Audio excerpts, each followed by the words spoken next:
কত রোজা রাখলাম, পেটে তো পুঁজি দিয়ে লেগেছে। আসলে বড় তো ভাত খেতাম না, আব্বা আম্মা অনেক রাগ করবো, কি করতাম পারি। দেখ, এর রোজা জায়গা আছে, খেয়ালে কেউ দেখতো না।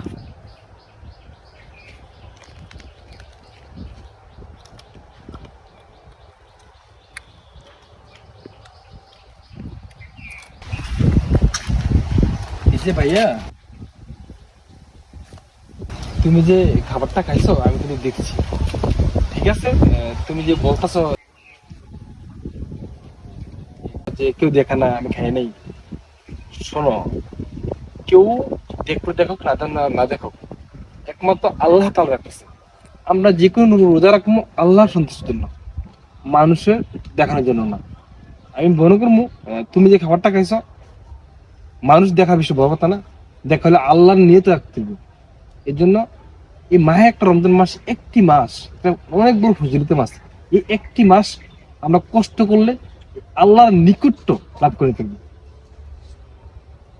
রমজান মাসে কোনো অবহেলা করো না, 30টা রোজা রাখার চেষ্টা করো। চলে গেলাম ভাই, আসসালামু আলাইকুম।